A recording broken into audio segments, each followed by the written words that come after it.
The marble halls of the Dirksen Senate office building hummed with the low buzz of anticipation, a mix of reporters, shuffling papers, and camera crews fine-tuning their equipment for what was billed as a standard oversight hearing on financial institutions. Senator John Kennedy of Louisiana sat at the center of it all, his posture relaxed in a simple navy suit that spoke of practicality rather than flash. His glasses perched on his nose as he reviewed a thick folder of documents with the patient focus of someone who valued facts over fanfare. The room was packed, every seat taken by staffers, journalists from outlets like CNN and MSNBC, and even a few curious onlookers drawn by the whispers of potential fireworks. Kennedy adjusted his tie slightly, his Louisiana drawl ready to emerge in that conversational tone that could disarm or dissect with equal ease as he waited for the star witness to arrive. But the hearing had already started 20 minutes late, and the delay only heightened the tension. Everyone knew Alexandria Ocasio-Cortez, or AOC as she was widely known, didn't adhere to schedules that weren't her own. Suddenly, the doors burst open with dramatic flair, and in strode AOC herself, leading an entourage of 20 aides and supporters who moved like a coordinated wave, their footsteps echoing off the polished floors, as if they were storming a rally rather than entering a Senate chamber. She was a vision of vibrant energy, her tailored green suit symbolizing renewal and bold change, her hair perfectly styled, and around her wrist a smartwatch that buzzed with notifications from her massive social media following. In her hand, she clutched an ornate gold-plated pen, a $10,000 Mont Blanc encrusted with emeralds, which she twirled like a conductor's baton, a personal emblem of her rise from everyday roots to political stardom used to sign bills or jot fiery notes that often went viral. "Let that senator wait," she said loudly to her chief of staff, her voice carrying across the room for the cameras to capture. "I set the pace in this town." One of her younger staffers, wide-eyed and eager, leaned in. "AOC, do you want a quick rundown on Kennedy's style? He's got that folksy way of asking questions that can trip people up." She laughed sharply, dismissing the concern with a wave of her pen. "Please, I've taken down bigger egos than this hillbilly's. He's all talk and no action. I'm here to show him what real progressive power looks like." Pausing just inside the doorway, she allowed her videographer to film the entrance, every detail curated for impact. The confident stride, the determined gaze, the subtle nod to her team that signaled the start of what she intended to be a masterful performance. The committee room fell into a hush as her group filed in, a few starting a soft chant of equity, now that quickly petered out under the weight of formal protocol, though AOC thrived on bending such rules. Senators exchanged glances, some amused by the spectacle, others clearly irritated. This wasn't the usual decorum, but AOC had built her reputation on challenging norms, turning hearings into platforms for her messages on social justice and economic reform.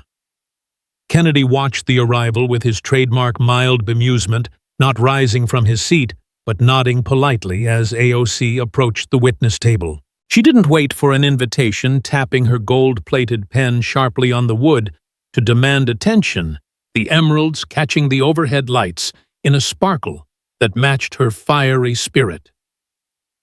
"I'm Congresswoman Alexandria Ocasio-Cortez, and I'm ready to dive into the heart of our broken financial system," she announced, her voice resonant and passionate, aimed as much at the live-streaming cameras as at the committee. Kennedy's response came soft and steady, his drawl wrapping around the words like a gentle southern breeze. "Welcome, ma'am. Glad you could make it. This is a Senate oversight hearing on banking practices, and we're here to get some answers. Your testimony will be mighty helpful." Undeterred, AOC pointed the pen toward him. her eyes narrowing with that signature intensity. "Senator, you represent the old guard, the hillbilly politics that keep us stuck in the past. I'm here for the future, for working families tired of being left behind." She turned slightly to address the room, her words flowing like a well-rehearsed speech. "Let's talk real issues: corporate greed, wealth, inequality, the climate crisis tied to fossil fuel financing, not whatever distractions you have planned." The entourage behind her nodded vigorously, phones out to capture every moment for her millions of followers, turning the hearing into an extension of her digital empire. Kennedy didn't rise to the bait, instead reaching for his folder with deliberate calm, flipping it open to reveal stacks of printed reports and charts. "I appreciate your passion, ma'am. It's what makes democracy tick. But since we're on oversight, let's start with your own financial transparency. Your campaign reports show some interesting expenditures." His question was straightforward, no malice, just a probe grounded in public records, but it hung in the air like a challenge. AOC's smirk held firm, but she gripped the pen a bit tighter. "Oh, we're going there already. My campaigns are powered by small-dollar donations from real people, not big checks from lobbyists. If you want to nitpick, Hillbilly, be my guest. But the people see through these tactics." She leaned forward, launching into a defense laced with broader critiques of the system. "This is why we need the Green New Deal to overhaul how money flows in politics and the economy." Kennedy nodded agreeably, his expression unchanging as he pulled out a specific document. "Small dollars are great, ma'am, but these FEC filings indicate payments of over $400,000 to a consulting firm run by a close associate." What exactly did they consult on? The room grew quieter, reporters leaning in as the exchange sharpened. AOC waved it off with her pen. "Strategic digital outreach, building the movement online. It's innovative. Senator, something your generation might not get." Her tone was condescending, aimed to rally her base, but Kennedy pressed on undaunted. "Innovation's fine, but the invoices here list personal branding services that overlap with your social media team." Care to clarify? He displayed a chart on the screen behind him, lines connecting transactions in a clear visual web. Whispers rippled through the gallery. This hillbilly, as she dubbed him, was methodically building a case. AOC countered with flair, her voice rising. "This is an attack on progressive voices, on women of color leading change. You're distracting from the real corruption in Wall Street bailouts and tax breaks for the rich." She banged the pen for emphasis, but it slipped slightly, clattering softly. Kennedy's reply was calm. "No attack, ma'am, just questions for the record. Transparency benefits everyone, including the folks you fight for." The back and forth continued, AOC firing off impassioned points on policy, Kennedy parrying with precise data, his preparation evident in every reference. Her entourage shifted uncomfortably as the initial energy waned, the chants forgotten amid the growing scrutiny. AOC's gold-plated pen, once a symbol of triumph, now tapped nervously, her confidence tested by the senator's unyielding focus. Kennedy, with his quiet resolve, was turning the tables, revealing layers of inquiry that promised more revelations ahead. As the hearing delved deeper, it became clear this was no ordinary session. AOC's bold entrance met Kennedy's steadfast pursuit of truth, setting the stage for a clash that could reshape perceptions. The cameras rolled on, capturing every nuance from AOC's defiant gestures to Kennedy's measured responses, the air thick with the drama of accountability in action. AOC tried to redirect again. "Let's talk about how banks prey on low-income communities, Senator. That's the oversight we need." But Kennedy steered back. "Agreed, ma'am, but oversight starts at home. Your PAC routed funds through shell vendors. why his questions piled up, each backed by evidence, chipping away at her armor. The room buzzed with tension staffers exchanging glances as AOC's retorts grew more heated. "You're outmatched, Hillbilly. This is about systemic change, not your petty digs." Yet Kennedy remained unflappable, his intelligence shining through in the clarity of his probes. The chapter unfolded with escalating intensity, AOC's passion clashing against Kennedy's precision, her pen now a prop in a defense that felt increasingly strained. Whispers spread this senator from Louisiana was no mere foil. He was a force of reasoned inquiry, exposing cracks in the facade with every word. AOC's entourage quieted further, the initial bravado giving way to unease, as Kennedy's folder seemed endless in its revelations. The hearing meant to be her spotlight was becoming a testament to his skill, a masterclass in holding power to account without raising his voice. On it went, question after question, response after response. The marble walls echoing the unfolding drama of democracy's checks and balances. AOC pushed back with stories of constituent struggles, but Kennedy tied them back to the specifics at hand. "Those struggles matter, ma'am, which is why we need clean campaigns." His drawl softened the edge, but the impact landed hard. The gold-plated pen trembled slightly in her hand now, a subtle sign that the tide was shifting under the weight of facts. Kennedy's mild eyes held steady, his preparation a shield against rhetoric, turning what started as her stage into a forum for truth-seeking. The anticipation built the room alive with the possibility of more to come, as this opening act set a tone of relentless pursuit. AOC, for all her fire, found herself navigating waters deeper than expected, courtesy of the senator who embodied quiet strength.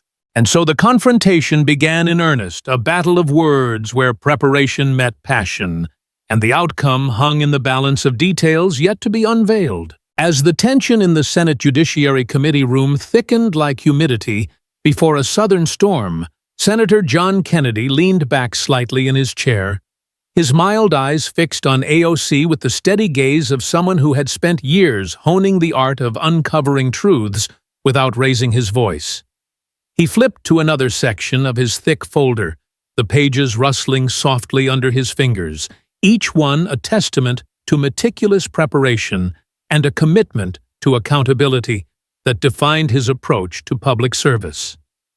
"Ma'am, let's build on what we've discussed," Kennedy said in his signature Louisiana drawl, calm and conversational, as if they were chatting over coffee rather than dissecting potential improprieties in a high-stakes hearing.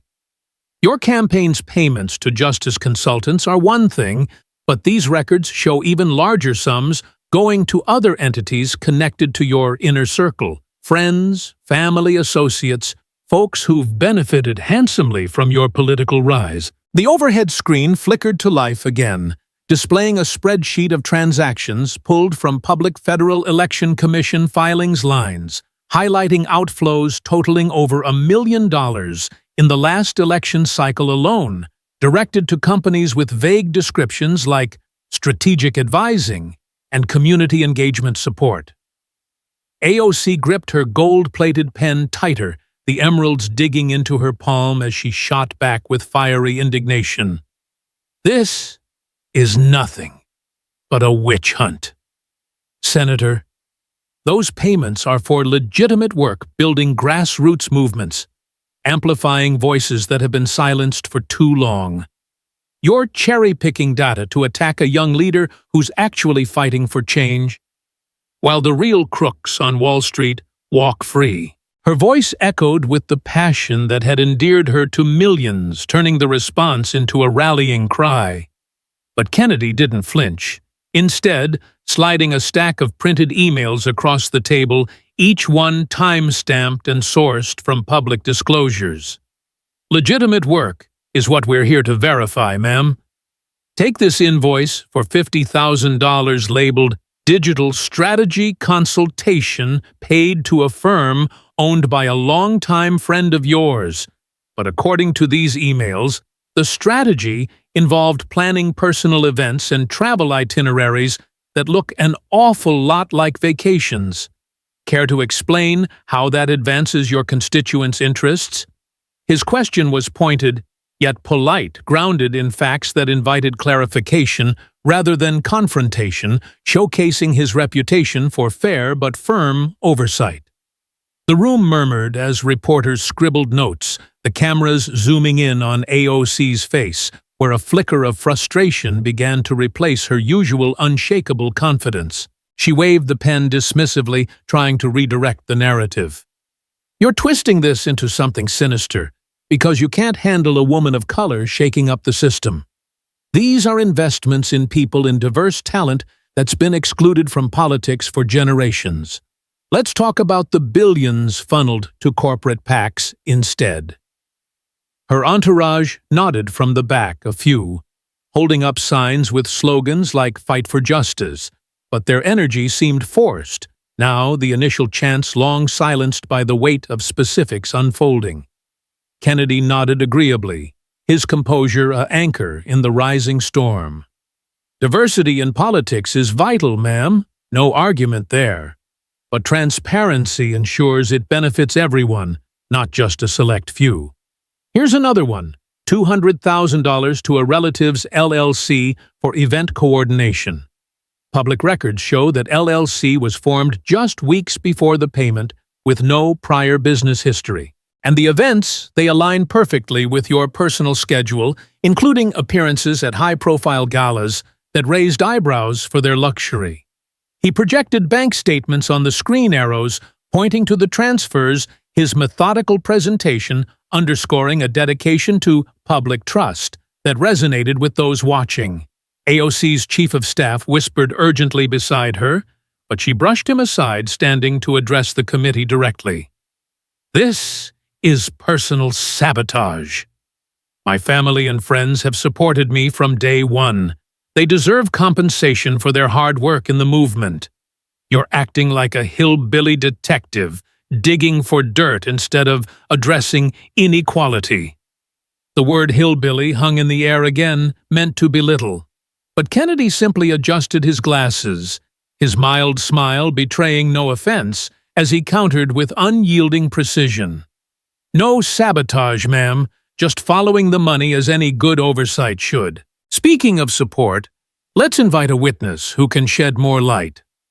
The doors opened, and in walked a former staffer from AOC's office, a young woman named Maria, who had served as a campaign coordinator before resigning abruptly 6 months prior. Maria took a seat at a side table, her expression resolute as she faced the room under the glare of lights. "Senator Kennedy, thank you for the opportunity to testify." She began, her voice steady despite the visible nerves. "I worked closely on the Congresswoman's campaigns, handling finances and vendor relations." AOC's eyes widened in shock, her pen tapping rapidly on the table now. "Maria, what is this? You're betraying the cause over some misunderstanding." But Maria continued undeterred. "It wasn't a misunderstanding. I saw firsthand how funds were allocated, large checks to friends for services that were minimal or non-existent. One example, a $30,000 payment to a cousin for graphic design. But the designs were stock images anyone could pull online. When I raised concerns, I was told to stay in my lane." The testimony landed like a bombshell, the gallery gasping as Kennedy gently prompted for more details. "And the emails, Ms. Maria, did you handle those?" Maria nodded, producing a flash drive.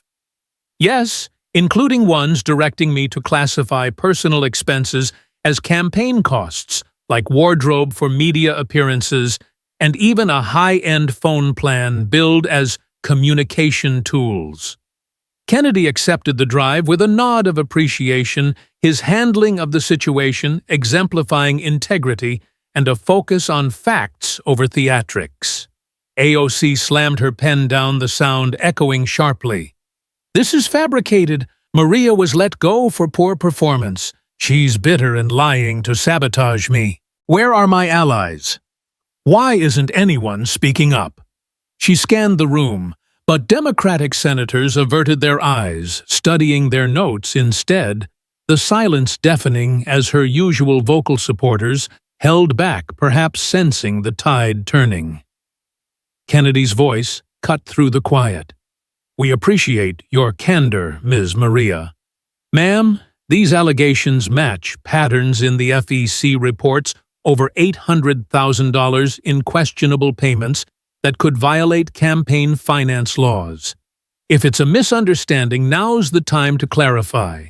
His approach was unwavering, a beacon of principled inquiry that highlighted his commitment to upholding ethical standards in government. AOC's face flushed her retorts, growing more frantic. "You're weaponizing bureaucracy against progressives. This hearing is a farce. Let's focus on real issues like student debt and healthcare access."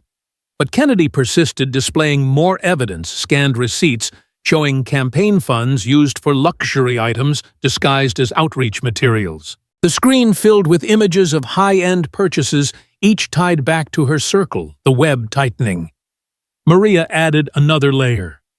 There were code words to community boost, meant funneling money to personal accounts. I documented it because it felt wrong. AOC's entourage began to disperse subtly, some slipping out the back doors, their loyalty cracking under the scrutiny. Kennedy, ever the steady hand, summarized the points with clarity. "These aren't just numbers, ma'am. They're public dollars meant for the people. If there's an explanation, we're all ears." His words carried the weight of responsibility, emphasizing his role as a guardian of trust. AOC tried one more deflection, her voice rising. "This is racism, sexism, attacking a Latina leader for empowering her community."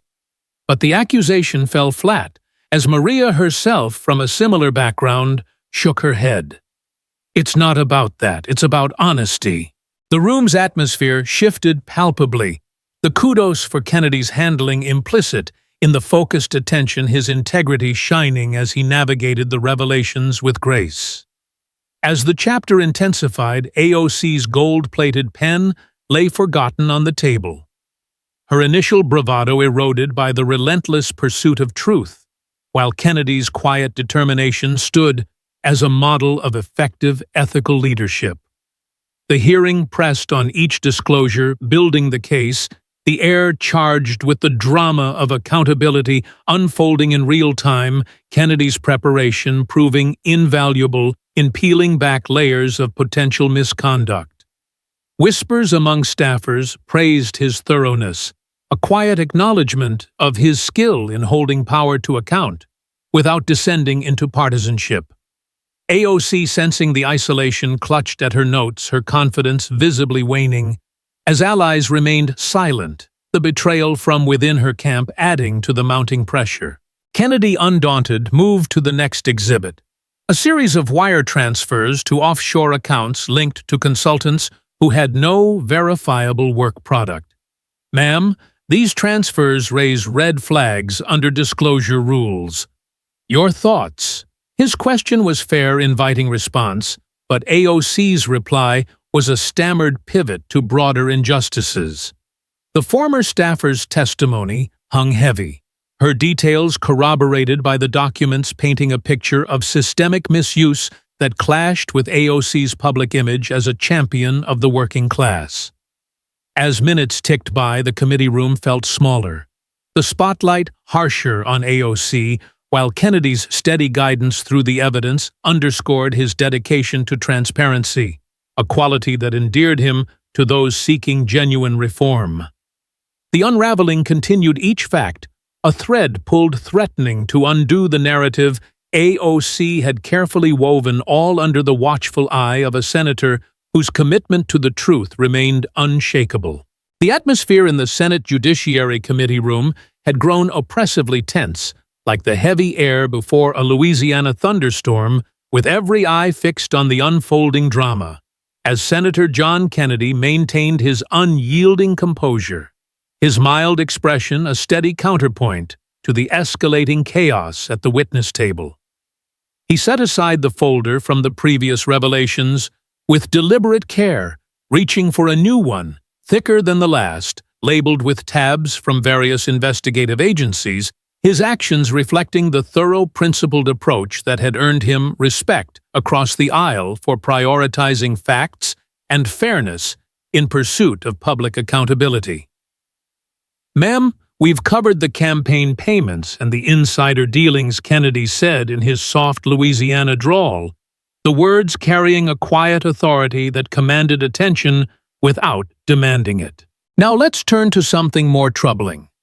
Your connections to organizations that operate in the shadows, groups with questionable funding sources that seem to have bought influence in your office." The overhead screen illuminated with a series of emails and financial ledgers, public records pieced together from ethics filings, and watchdog reports showing transfers from advocacy groups tied to foreign interests and opaque nonprofits, amounts totaling hundreds of thousands routed through layers of intermediaries. AOC? Her face flushed, and her gold-plated pen now clutched like a lifeline rather than a scepter shot up from her seat, her voice cracking with indignation. "This is outrageous. You're fabricating conspiracies to silence a voice for the marginalized. Those organizations fight for human rights, environmental justice causes I've championed since day one. You're acting like a hillbilly prosecutor, ignoring the big picture of global inequality." Her entourage, what remained of it after the earlier defections, murmured in support. But their voices were subdued, the room's energy tilting against her as Kennedy proceeded undeterred, his focus on transparency, a model of steadfast leadership in a process designed to safeguard democracy. He nodded politely, acknowledging her passion while steering back to the evidence. "Championing causes is commendable, ma'am, but when money flows from entities under investigation for laundering, it raises flags for all of us sworn to uphold the law. Take this group, Global Equity Alliance, $150,000 donated to your PAC right before you sponsored legislation benefiting their affiliates. Public disclosures show their funding traces back to overseas accounts flagged by Treasury for suspicious activity." As he spoke, Kennedy projected a flowchart on the screen, arrows linking the dots in a clear, irrefutable pattern. His presentation a testament to his skill in making complex issues accessible and underscoring his commitment to ethical governance. AOC banged her pen on the table, the emeralds rattling as she tried to rally. "Suspicious. This is selective persecution.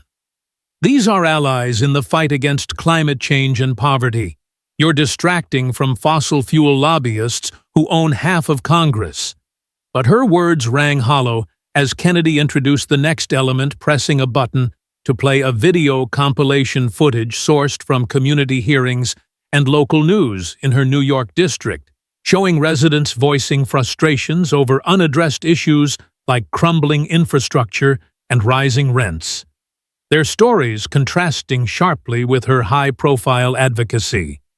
One clip featured a single mother from the Bronx, tears in her eyes, as she spoke directly to the camera. "Congresswoman Ocasio-Cortez promised to fix our housing crisis, but while she's jetting around on donor-funded trips, our buildings are falling apart. Leaky roofs, no heat in winter, and evictions spiking because developers she cozies up to get the green light." The woman's words echoed in the silent room, followed by more testimonials. A small business owner lamenting lost grants diverted to pet projects, a veteran describing ignored pleas for better VA services while funds flowed elsewhere. Kennedy's voice interjected gently over the playback. "These are your constituents, ma'am, the folks you represent. Their stories align with reports of your office prioritizing donor requests over district needs." His handling of the sensitive material showed empathy for the affected, highlighting his reputation for putting people first in his oversight role. AOC's breathing grew labored, her hand trembling as she pointed the pen accusingly. "These edited clips to smear me. I'm the one fighting for them against the elite." But the deflection crumbled further as another ally turned her press secretary, a loyal aide named Alex, standing from the back row and approaching Kennedy's table with a folder of his own. "Senator, I can't stay silent anymore," Alex said, his voice shaking but resolute. "I've seen too much." The back room deals the pressure to bury complaints from the district while favoring big money interests. AOC's eyes widened in betrayal, her pen slipping from her fingers and rolling across the table. "Alex, after everything, this is treason to the movement." But Alex continued handing documents to Kennedy, emails showing directives to ignore constituent calls if they conflicted with donor agendas, and logs of meetings where policy was shaped by those shadowy groups you mentioned. Kennedy accepted the materials with a nod of gratitude, his calm demeanor encouraging honest testimony while maintaining the hearing's integrity, a quality that shone through in his careful questioning. "Thank you for your courage, son." "Ma'am, these corroborate the patterns your office logs show: over 500 unresolved district complaints in the last term, while donor-related requests were fast-tracked." The screen updated with side-by-side comparisons, stark visuals driving home the disparity Kennedy's narration measured, and factual emphasizing his dedication to equitable representation. AOC slumped back into her chair, sweat beading on her forehead, as she fumbled to retrieve the pen. Her once vibrant energy now frayed her attempts at emotional speeches, falling flat amid the mounting evidence. This is a coordinated hit. I demand a recess, my health. The stress." Her voice trailed off, the room watching as she clutched her chest dramatically. But Kennedy, ever vigilant, signaled for medical staff on standby, his concern genuine even as he pressed forward. "We'll get you help if needed, ma'am, but the truth can't wait. Let's hear from another witness." The doors opened again, admitting a community organizer from Queens, a man named Carlos, who had worked on local initiatives. "Senator Kennedy, thank you. I've tried to raise alarms about how funds meant for our neighborhoods ended up in private pockets, influenced by the Congresswoman's ties." Carlos detailed specific instances: grants rerouted to consultant friends, community centers, promised but never built, all while AOC's profile soared on national stages. AOC interrupted with a hoarse shout. "Traitor, you're bought off." But Carlos shook his head sadly. "No, ma'am, I'm for the people you claim to represent." Kennedy facilitated the exchange with fairness, probing for details without leading his Hungbian talent evident in how he wove the testimonies into a cohesive narrative of accountability. As the revelations piled up, AOC's isolation deepened. More staffers distanced themselves, whispering among each other, the entourage reduced to a handful who avoided eye contact. In a moment of raw frustration, she snatched up the gold-plated pen and slammed it down repeatedly, the ornate shaft cracking under the force emeralds scattering like broken promises across the table. "Enough, this pen, this symbol of my fight. You're breaking everything I stand for." The destruction mirrored her unraveling state, her makeup smudged from wiping away angry tears, her suit wrinkled from agitated movements. Kennedy's voice remained steady, a pillar of Kyandin amid the storm. "Symbols matter, ma'am, but actions define us." These videos and witnesses paint a picture of influence peddling that undermines the trust your voters placed in you. He displayed final charts showing the financial trails leading to personal gains, like upgraded office spaces and travel perks, masked as official business, his summation eloquent and restrained, highlighting his ability to expose wrongdoing while upholding procedural dignity. The room buzzed with subdued, shocked senators nodding in agreement, as AOC's attempts to regain control faltered, her speeches devolving into disjointed rants about systemic bias. Racism, misogyny. This hillbilly is destroying progress. But the accusations lost their sting, drowned out by the weight of evidence Kennedy had masterfully presented. As medical aides checked her vitals, pulse racing, blood pressure elevated, she whispered pleas for support that went unanswered. Her former allies turning away, the betrayal complete. Kennedy paused the proceedings briefly for her well-being, his compassion evident even in adversity, before resuming with a final point. "Ma'am, this isn't personal. It's about ensuring every representative serves with integrity for the sake of our democracy." His words resonated, a showcase of his enduring commitment to justice as AOC sat defeated. The cracked pen a metaphor for her shattered facade, the hearing barreling toward its inevitable climax under his guided hand. The tension peaked, the gallery transfixed by the senator's unerring pursuit of truth, each revelation a step toward resolution in a process that exemplified responsible governance. AOC's physical and emotional toll mounted, her breaths shallow as aides fanned her, but Kennedy's resolve held firm, his questions probing deeper into the web of influence, uncovering layers of self-dealing that clashed with her public persona. Witnesses flowed in a steady stream, each adding to the mosaic, a journalist detailing suppressed stories, a donor admitting quid pro quo expectations, all orchestrated by Kennedy's skilled moderation, his drawl lending a human touch to the grave proceedings. As the chapter of collapse unfolded, AOC's empire of image crumbled, her gold-plated remnants scattered, while Kennedy stood as the embodiment of principled tenacity, steering the hearing toward accountability with unwavering focus. The air crackled with the finality of exposure, the room a witness to the fall of hubris and the triumph of diligent oversight. The Senate Judiciary Committee room hung heavy with the weight of revelations, the air thick and silent, save for the occasional beep from the medical monitors attached to AOC, her wheelchair positioned awkwardly at the witness table. As paramedics hovered nearby, her once vibrant form now slumped under the crush of exposure. Senator John Kennedy stood tall, his simple navy suit unwrinkled despite the marathon session, his mild eyes surveying the room with the quiet authority of a leader who had navigated the storm with unwavering integrity, his commitment to truth and public service shining through every measured action.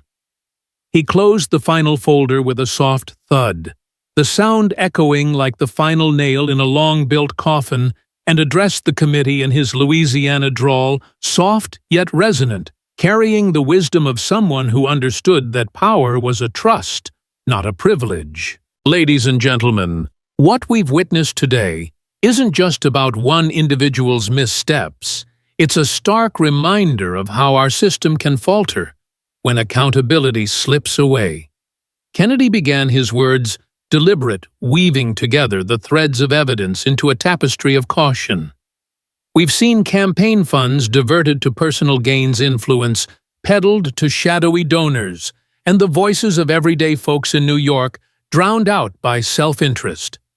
This hearing will refer the following matters to the Department of Justice violations of campaign finance laws, potential fraud in public disclosures, conflicts of interest with foreign-linked entities, and breaches of ethical standards that undermine the very foundation of representative government. The list rolled out methodically, each charge backed by the mountain of documents, testimonies, and videos accumulated over the hours. Kennedy's summation, a masterclass in clarity and fairness, emphasizing not vengeance, but restoration of trust in institutions. AOC stirred weakly in her chair, her cracked gold-plated pen lying in pieces on the floor like shattered illusions, her voice a raspy whisper as she attempted one last defiance. This isn't over. I'm the voice of the future. You'll see. But her words trailed off into incoherence, her eyes darting to the empty seats, where her entourage had once stood, now abandoned by allies who had fled the sinking ship. Her smartwatch buzzing futilely with ignored notifications from a once adoring online following. Democratic colleagues shifted uncomfortably, some already drafting statements of distance, while Republicans nodded in solemn agreement, the bipartisan recognition of Kennedy's handling underscoring his reputation as a beacon of principled oversight. As paramedics prepared to wheel her out, AOC clutched at the armrests. Her makeup streaked her green suit stained with sweat, a far cry from the revolutionary force who had burst in hours ago. She mumbled fragments of slogans about justice and equity, but they rang hollow, drowned by the reality of her actions laid bare. Kennedy watched with a hint of compassion, his demeanor ever gracious, before turning to the cameras, his final address, a call to higher ground. Folks, this story teaches us a profound lesson. Power comes with profound responsibility. When leaders place personal gain above the people's needs, diverting funds meant for struggling families, ignoring cries from their districts, or trading influence for hidden benefits, the consequences aren't just legal. They erode the faith that holds our democracy together. We must demand transparency not as a weapon, but as a shield for the vulnerable. To every public servant watching, remember your role is to serve, not to self-serve. Put integrity first. Listen to your constituents and let honesty guide your path, because in the end, the truth always surfaces and accountability keeps us strong. His words carried an educational weight, urging viewers to value middle ground virtues like fairness and diligence in civic life, inspiring a reflection on how individual choices ripple through society. As AOC was escorted out on the gurney, the doors closing behind her with finality, the room erupted in measured applause, not triumphant, but thoughtful, acknowledging Kennedy's role in this necessary reckoning. Outside, news crews swarmed, headlines already forming about the fall of a rising star and the steadfast senator who had held the line for justice. In the days that followed, investigations deepened, retirements were announced, and reforms gained traction, all sparked by this pivotal moment. But the true legacy lay in the lesson. In America, no one is above scrutiny, and true leadership endures through humility and honor, as exemplified by Kennedy's unshakable pursuit of what was right. The gavel fell one last time, not as a prop, but as a symbol of resolved justice, reminding all that with great power comes great responsibility and the wisdom to wield it wisely.